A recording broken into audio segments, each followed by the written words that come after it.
Alright, welcome to another episode of Twak Analyzes The Witness. So today, I'm going to be going to the shipwreck, but first, I want to bring up something that I haven't really discussed yet, but is pretty relevant to the shipwreck, and I'm up here to sort of illustrate that a bit better.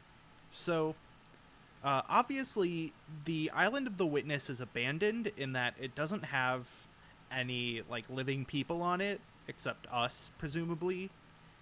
But there is sort of another side to that. Not only are all the buildings in disrepair because of that, but there's a greater motif going on of technology versus nature. So, we have sort of civilization and nature split up here, but in most areas of the game, either the technology or civilization is transforming the nature around it, or nature is sort of destroying and consuming the technology around it, or both. So, for example, the monastery has a giant tree crushing out of it, uh, or the desert has flooding and erosion happening to the sandstone outside of it, but the reflection has the glass blowing house that's taking the sand and transforming it into glass. The quarry has, it's mining ore from the side, or mining quartz, I guess, from the side and making statues, marble. It's mining stone from the side and making statues. And then also there's the boating house slash logging facility that's taking the trees from the shady trees area and turning them into boats. There's also the swamp, which is both taking the sort of plankton or algae in the water and using that to make colors, but also the swamp is sinking the facilities inside of it and flooding those facilities. Tree houses is actually sort of one of the main exceptions, in that tree houses, the trees and the buildings seem to be in harmony, even though you could say, the buildings are made out of wood. I guess that sort of counts as a transformation. But also, the pathways are going around the trees instead of going through them most of the time. And I think part of that is because we talked about how the keep is very solitary and sort of wants to be by itself, wants to separate itself off from everything else. And the treehouse is open in that we're making these bridges connecting trees. And so, we're slowly opening up the space between everything and connecting it all together. And I think that willingness to be open is what makes the tree houses okay with keeping nature and civilization sort of together but separate. It's not ruining one or transforming one into the other. It's just that they're sort of in harmony. But now, so I also wanted to mention that for a while I thought there was a pattern between these, but I can't think if there's any pattern to which ones are the ones that nature is destroying and which ones are the ones that humanity is destroying. For example, most of the ones where humanity is winning, quote unquote, are mechanical, in that reflection and the quarry.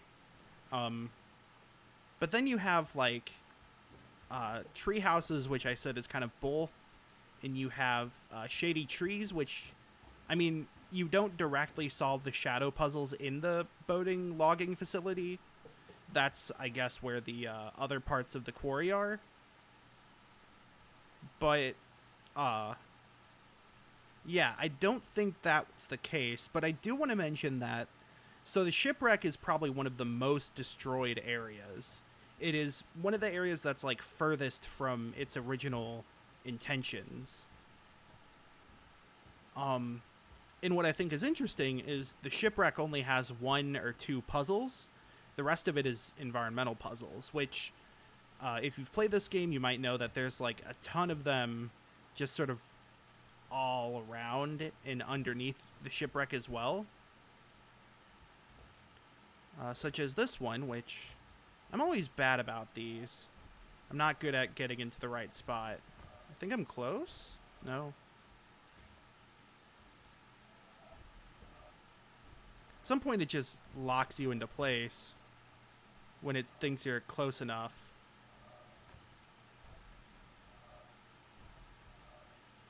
There we go. Whee!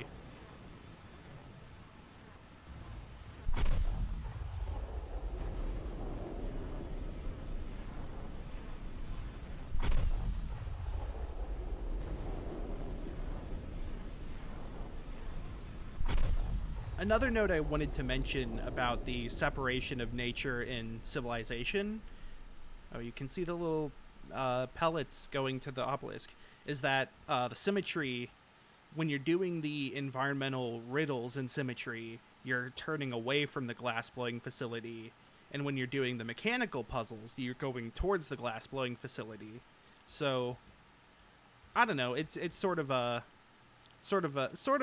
support there for the, like, civilization winning or technology winning equals mechanical puzzles, but I'm not super convinced of that reading quite yet.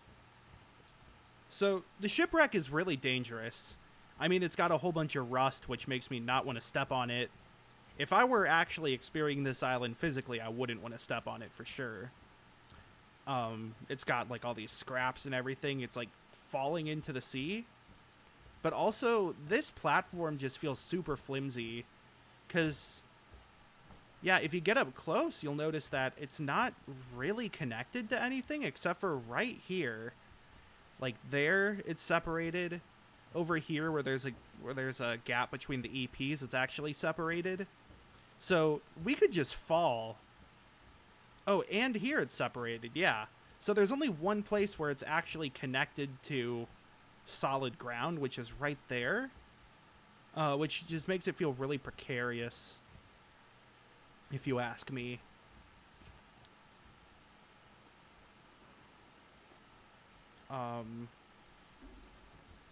Sorry. Note that this rug was also in the tree houses. It was near the green bridge that we made. I think over there. Seems like this rug is put in place to assist players to go into important areas they wouldn't otherwise be able to. Almost like it was the latest addition to the island. Really quick, I don't know if I've ever seen anybody talk about this, but so this green shape here is part of an EP where you take the boat outside of the shipwreck. But also, this shadow looks like a Grim Reaper to me. I mean, it's not quite a scythe. Maybe it's more like a shepherd's crook. But, like, you kind of have this cloaked figure here. This is sort of like a floating ghost body. It's got one arm here, one arm sticking out and holding that. I don't know. It seems really creepy. And the shadow of death, literally, hanging around is fitting for this upcoming audio log. A shipowner was about to send to sea an emigrant ship. He knew that she was old and not well built at the first, that she had seen many seas and climes, and often had needed repairs. Doubts had been suggested to him that possibly she was not seaworthy. These doubts preyed upon his mind and made him unhappy. He thought that perhaps he ought to have her thoroughly overhauled and refitted, even though this should put him at great expense. Before the ship sailed, however, he succeeded in overcoming these melancholy reflections. He said to himself that she had gone safely through so many voyages and weathered so many storms that it was idle to suppose she would not come safely home from this trip also. He would put his trust in Providence, which could hardly fail to protect all these unhappy families that were leaving their fatherland to seek for better times elsewhere. He would dismiss from his mind all ungenerous suspicions about the honesty of builders and contractors. In such ways, he acquired a sincere and comfortable conviction that his vessel was thoroughly safe and seaworthy. He watched her departure with a light heart, and benevolent wishes for the success of the exiles in their strange new home that was to be. And he got his insurance money when she went down in mid-ocean and told no tales. What shall we say of him? Surely this, that he was verily guilty of the death of those families. It is admitted that he did sincerely believe in the soundness of his ship, but the sincerity of his conviction can in no wise help him, because he had no right to believe on such evidence as was before him. He had acquired his belief not by honestly earning it in patient investigation, but by stifling his doubts. And although in the end he may have felt so sure about it that he could not think otherwise, yet inasmuch as he had knowingly and willingly worked himself into that frame of mind, he must be held responsible for it. William K. Clifford, 1874.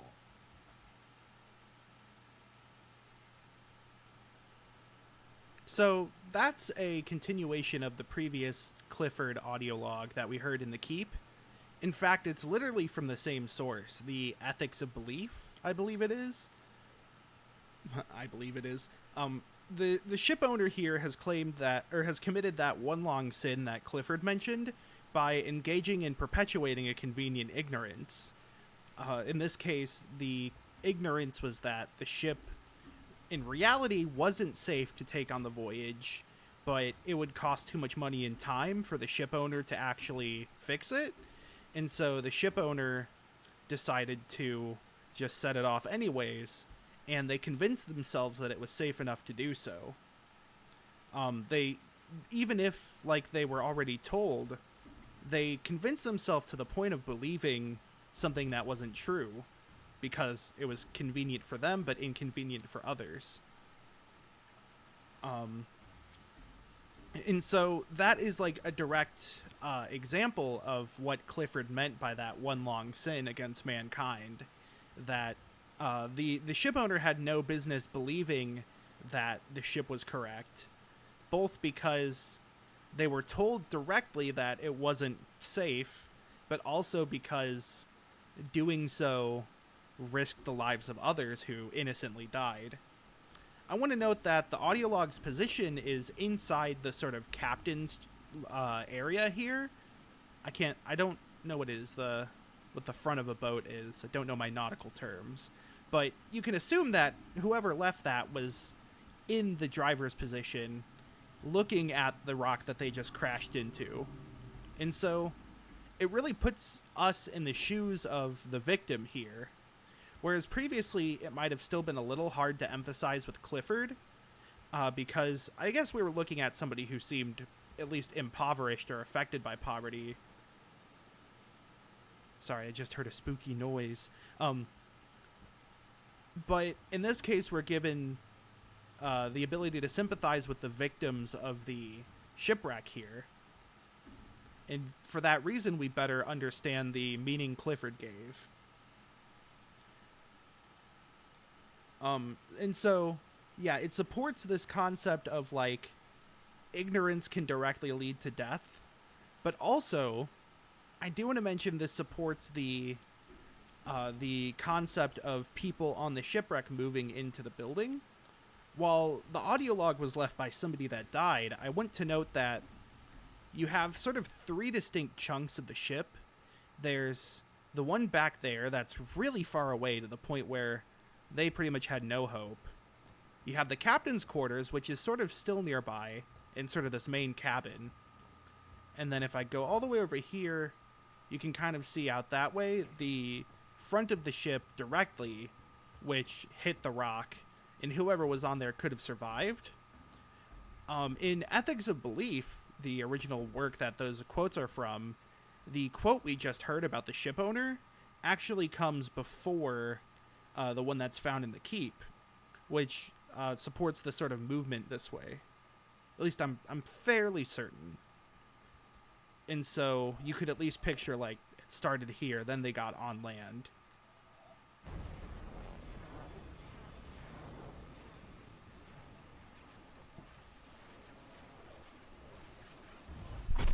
This is another environmental puzzle that puts you in a very unsafe position. So, let's see. There's a few more things to look at while we hear even more spooky noises. This is just a really cool environmental puzzle pair. Whoops. Because it has to deal with negative space. There's one for like the main positive space, and then one in the negative space the rope leaves. Somewhere around here is a Dorito puzzle, but I don't actually remember where. I think it was on the other portion of the ship. Okay, prepare yourself for spooky noises. I'm going to take off my headphones. But don't take yours off, because those are necessary for this next puzzle. Oh, wait. Right. That's the rope. In case you can't tell, I am actually a little creeped out by this place. I think it's similar to what I said in the very first episode, that it takes place on a deserted island because of like the sort of mysteriousness as well as the gaming history of deserted islands. But it also has a sort of isolation that really, like the fact that there's no music or anything in the game, that's by design, but it also just fills me with a sense of unease sometimes. So this is the famous shipwreck puzzle. A lot of people have a lot of different thoughts about this. It was said to be the hardest puzzle in the game by John Blow, and I can kind of see why. So there's two starting points, two endpoints. The endpoints flicker at the same time, which is normal, but let's just try to do something. Let's try to hit every dot. We can't go any further. Why can't you go any further? Well, let's just try doing this. It's because it's a symmetry puzzle. The two ends and the two starts indicate that. And then the dots indicate sounds. Each color of dot represents a different sound. So the sound effects in the background, like the dropping of water and the creaking. Going through my notes, sorry. Those all are the sound effects we're looking for. We haven't actually done the jungle yet, which is where you get these puzzles. I'm actually kind of going out of order because of this. I just wanted to get the shipwreck out of the way for some of the ideas it brings up.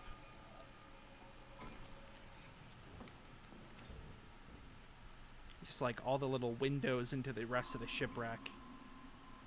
So here, is there anything underwater that's interesting here?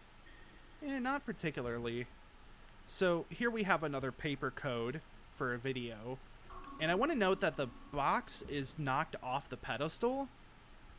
I'm not sure the chronology of that itself. I think that's one of the contradictions in the game's chronology that is useful to remember. That if the box was added later to the island than the ship itself, then it wouldn't have to be knocked over. It could have been placed upright. And now, granted, I know that this sounds like I am, like, contradicting myself in that, like, how could this have been here later if other people came on the ship?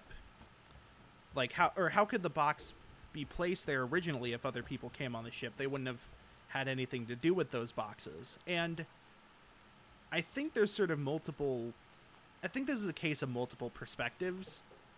That there's sort of one lens that is the in-universe lens, and one lens that is the out-of-universe lens. The Witness is very obviously a video game, and so a lot of times it feels like the decisions it makes are to highlight the difference between a video game world and the real world in constructing a video game world. Also, I really like the octopus.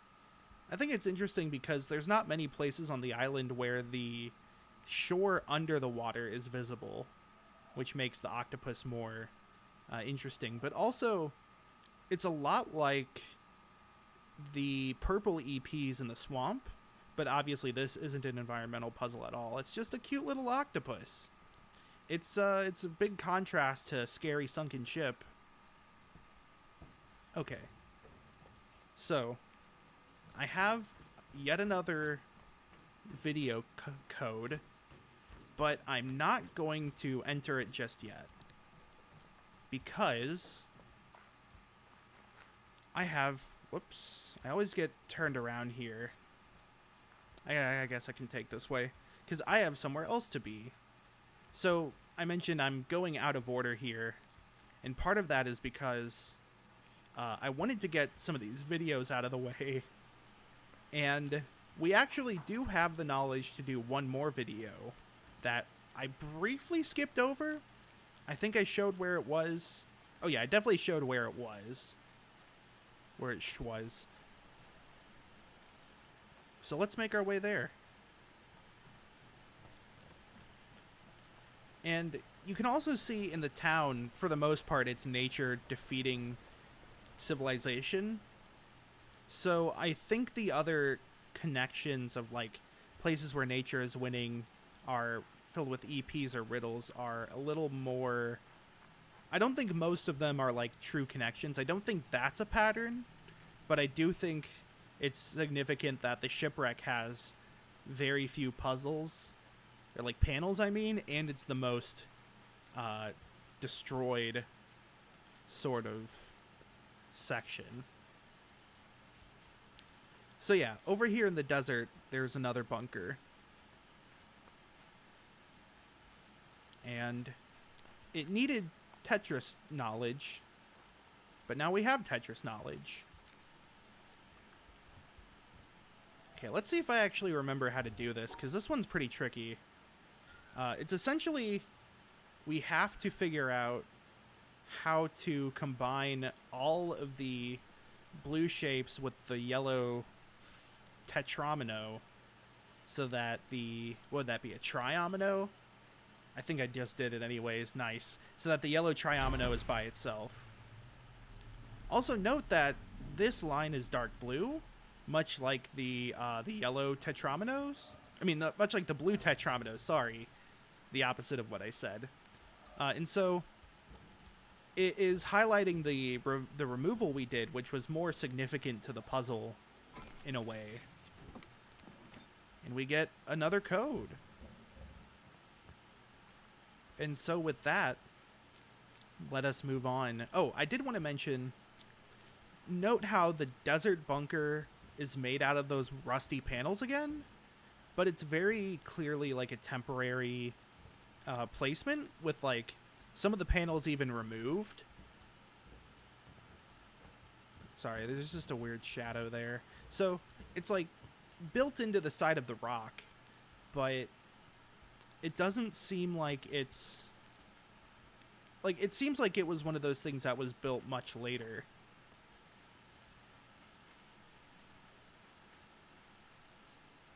Again, it's... I don't think that the like, in-universe chronology is the end-all be-all, but I do think it's interesting to look at how they relate. And I'll go more into that on a future episode.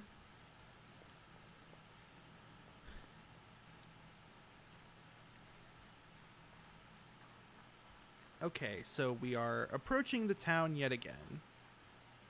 And we will enter the theater yet again.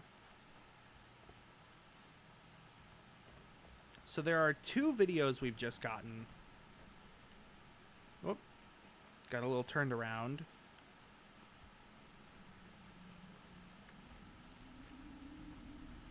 And so let's go ahead and just enter one of them. Let's see, I think it was this? Yes. Wait, nope, wrong one. Hold on. I wanted to do that one later. So that was Richard Feynman. So, you know, as we've heard from before, from Feynman's, he had the door camel going through a needle audio log, and then he had the waves audio log. The first half of this, because there's 2 halves of this video, the first one sort of is a thesis statement of those 2, sort of his conclusion to those audio logs, which is that that there's a hierarchical way of thinking, and you can think of these hierarchies as a series of nested ideas where, like, at one end you have the basic fundamental truths, and then they combine into ideas And as we go up, we have more esoteric things, like he said, beauty and hope. And he tries to connect these two, saying that it's not like we look at one end or the other to find more truth to them. It's that we can find truth or get closer to God or whatever by looking at the hierarchy as a whole. This is sort of his audio log about how the practical, like how the theory behind science isn't always what's practically experienced, and then how art can be closer to the experience of the real life as opposed to the scientific theory. Those sort of come to a head here, where he says both of them are useful and both of them are important for understanding the world, and that there's really a beauty to how that hierarchy looks and how it functions. And so I think this is really interesting. This is pretty I mean, all the videos are important to the Witness, but this one sort of is a direct statement about the game's ideals, I guess, is to connect science and art, or technology and nature, or mathematics and physics and religion, or understanding, what have you. Feynman is suggesting that all of those are connected in one giant hierarchical web. So also, I want to talk a bit about the location and how we found this this video, because that's really important. That the location and the act of finding the video is related to the video. We saw that with the was that Burke, who did that first one? How like it was the culmination to backtracking, and he was all, well, that wasn't very satisfying. Well, in this case, I want to note that the swamp and the desert are almost on opposite ends of the island from each other. They're not direct opposites. I think the greenhouse is more directly opposite the desert, but it's close. But we had to cross the entire length of the island almost in order to actually open this bunker. The bunker that the Feynman video was in. And because we had to cross such a long distance, you could think of it as connecting these two ends of the hierarchy because, well, for one thing, they're on opposite coastlines, and he mentioned, like, you can't walk off at the end of a pier expecting it to hold all the answers or whatever. And so a pier goes off a coastline, or a shoreline, similarly to how the desert and the swamp are on opposite shorelines. But also, he mentioned, like, connecting the two ends, and the swamp is an area that is more focused on mechanical puzzles. The desert is an area that's more focused on the riddles puzzles. And so by bringing the knowledge from the swamp back over to the desert, we're sort of connecting the physical lower end and the higher experienced end, the poetic end maybe. And also the theater is between those. And so by finally ending up in the theater to watch the video, we have not only reached both ends of the pier and gone from one to the other, but we've ended up back in the middle between the two.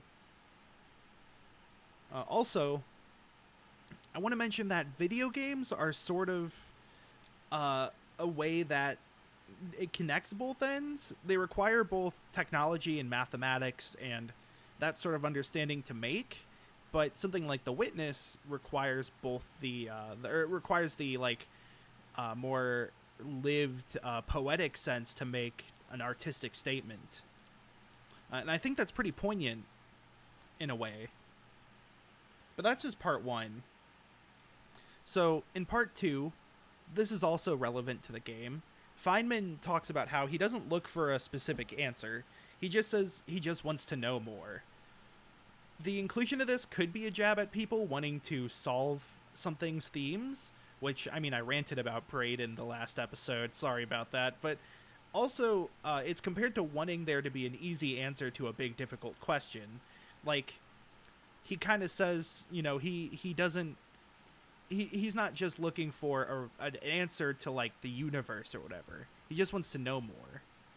And this is pretty relevant to sort of the reception to The Witness, that The Witness endings are pretty vague, and there isn't as much of a concrete ending or concrete summary to the game. And I think the lesson that this is trying to say about The Witness is there might not be an answer to there might not be a big answer to the game itself that wraps everything up and says everything. There might just be wanting to know more, which is also the philosophy behind solving puzzles for puzzle solving's sake, is that we're not solving puzzles to get a huge explosive congratulations made of gold. We're just solving puzzles because we like puzzles. He also says he's not frightened by not knowing things, which is sort of interesting for, again, as somebody who's playing a puzzle game. Is it okay to not know things or to not finish a game, to not 100% a game? Is it okay if there's mysteries that we can't solve? Feynman also makes a pretty good comparison to what Clifford was mentioning. Feynman said that he'd rather not know than be convinced of a wrong answer to something, which is similar to having no time to believe, as Clifford put it. That Feynman says that he'd rather be, learned about something and researched and educated, but he doesn't want to be convinced of a wrong answer. He also, I just want to point out, when he says mysteries of the universe, he looks up in the video, which is why I looked up to the skylight. I think that's pretty neat. The fact that the skylight exists just in general, because when he looks up, you kind of look up at the skylight. Okay, so the next video is the Rupert Spira video. I was going back and forth over whether I wanted to include it in this video, because I watched both of these videos in my actual playthrough. But this one's really long. You can see that the duration of it is much longer than the previous two videos. And it's kind of hard to sit through, personally, which I think is part of the point, but I would encourage you to watch this or listen to it, read the transcript, whatever, because, I'm going to talk about it, but I don't think I have enough time in the recording to actually include it myself. So, yeah, in the meanwhile, just, I guess, like I said, go ahead and search it out for yourself.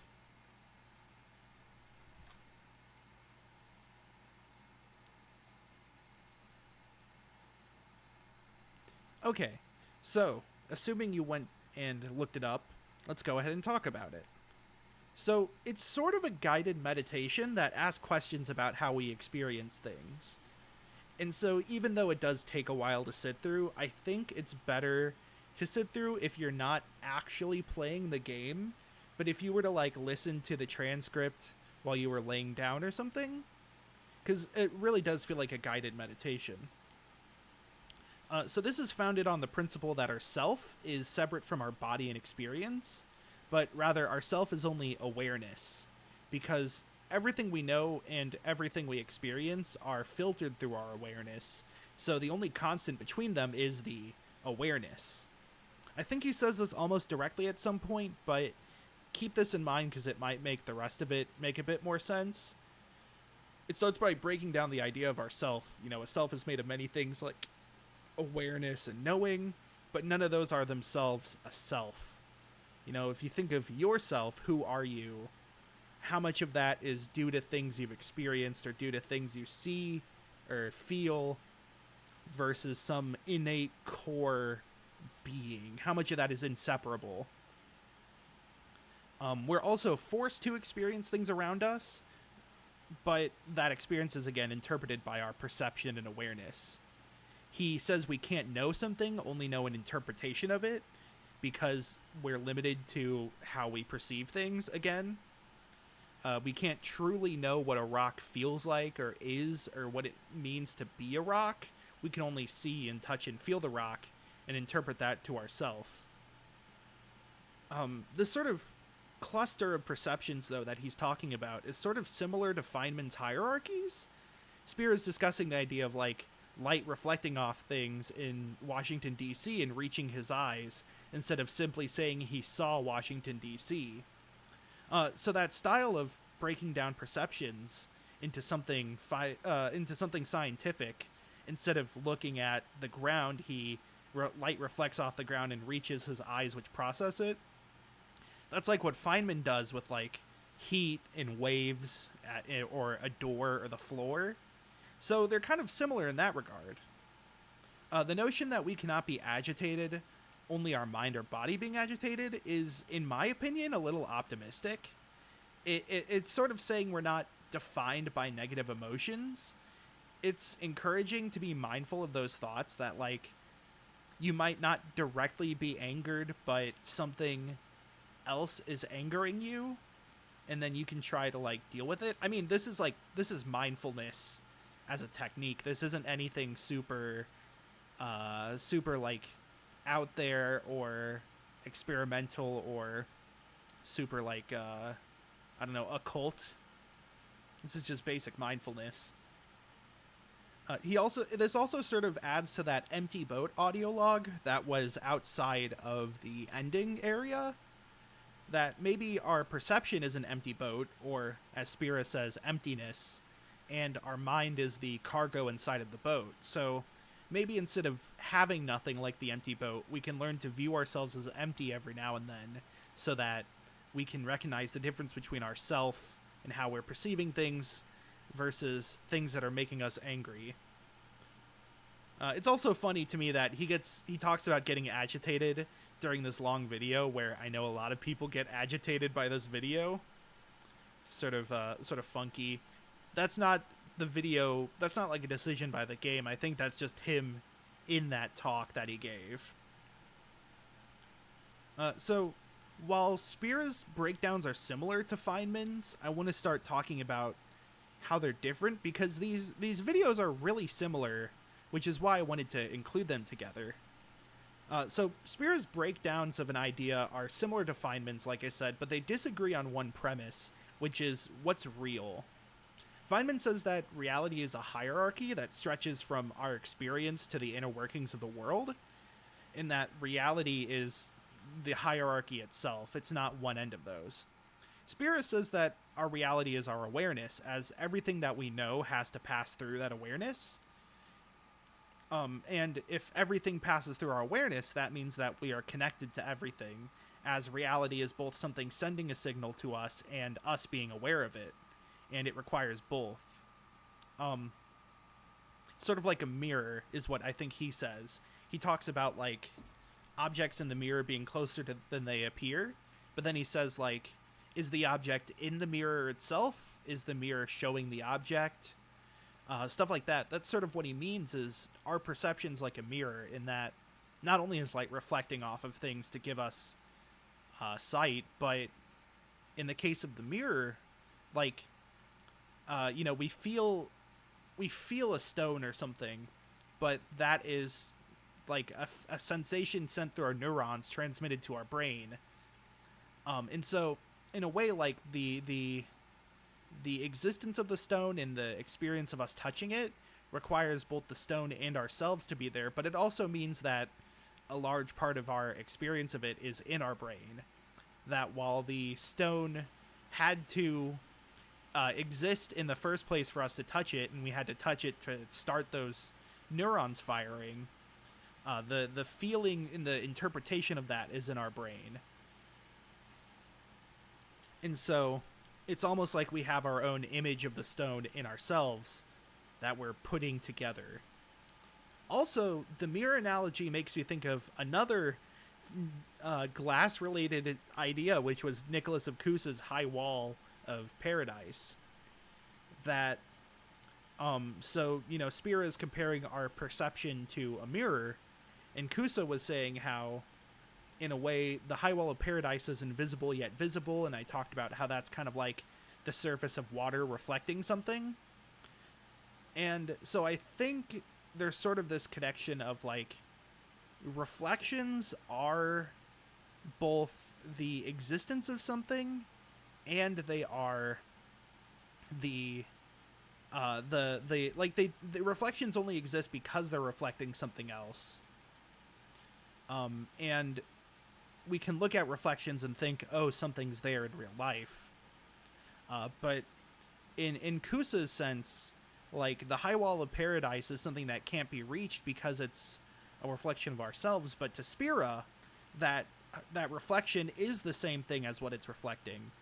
And so, in a way, we can reach the high wall of paradise by acknowledging that reflection, or that God who is seen in all things but can't be seen, is, like, it exists.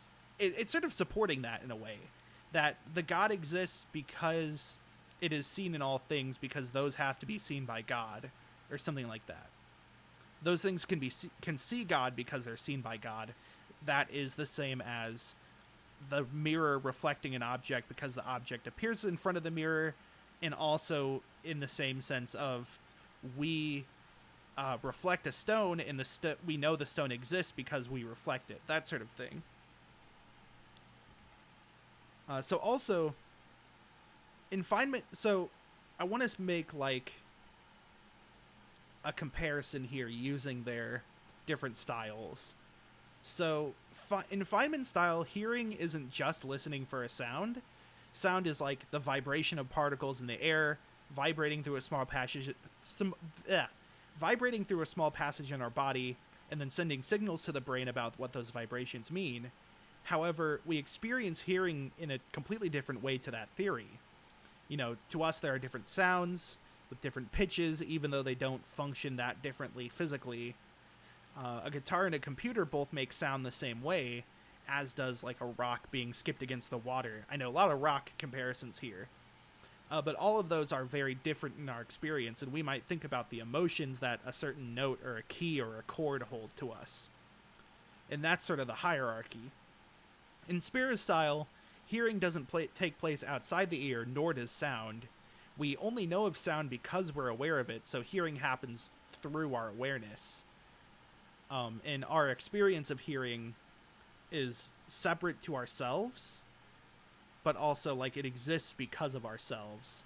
So to Feynman, there is a physical reason why that exists outside of ourselves. It's vibration in the air.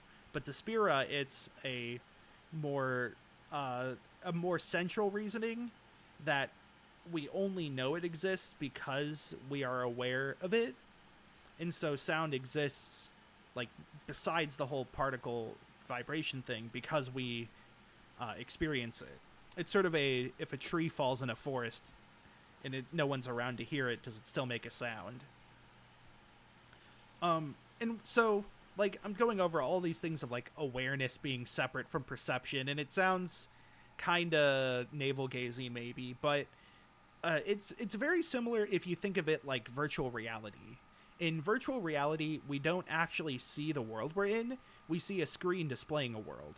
We don't touch objects. We command our hands to hold objects by pressing buttons. We don't move. We command our body to be in a different place than we were, and then we see ourselves as somewhere else. So if you think of it like that, our physical body isn't taking place in the world of virtual reality. We're just aware and perceiving that world, and then we're sending out commands to the game through controllers and whatnot to modify it. To take something metaphorically, one takeaway of it is that if love is the death of self, and that we keep ourselves from love by dividing a wall between ourselves and everything we perceive, it could be said that this is advocating for empathy, that we can feel love by being empathic towards others and by breaking that wall that keeps ourself a separate entity. So, like, you know, he talks about love, you know, being the death of self, because when you love somebody or something, you are able to give away a part of yourself for it. You know, you feel very strongly towards that, especially if it's a person. You feel super empathic.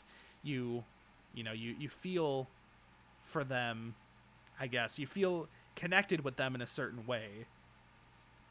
And the whole idea about taking the world in and the world existing because we take it in is sort of trying to say to just love what's around you.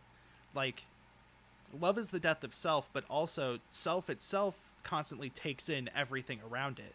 So, like, we should take care of that. We should cherish it. We should love it. Whatever. It's about being empathic, because if already our experiences and everything we know is based off of just how we experience everything else, then loving everything else is the obvious next step. I don't know if that makes sense, but that's sort of what I think Spira's getting at. Is it's like an empathic sort of plea to care about other things. And like I said, if Kusa's invisible high wall is that mirror and is therefore us, that we are seeing other things, maybe we can reach that by just being empathic and loving. So whether Feynman or Spira, whether one of them is more right or the other's more wrong, it doesn't matter though. Like, I could go back and forth comparing them about how Feynman is more practical or Spira is more philosophical or what have you, but both of them agree on one thing, that everything is connected. Whether it's connection along a hierarchy or connection between oneself and the universe, there's just a large connection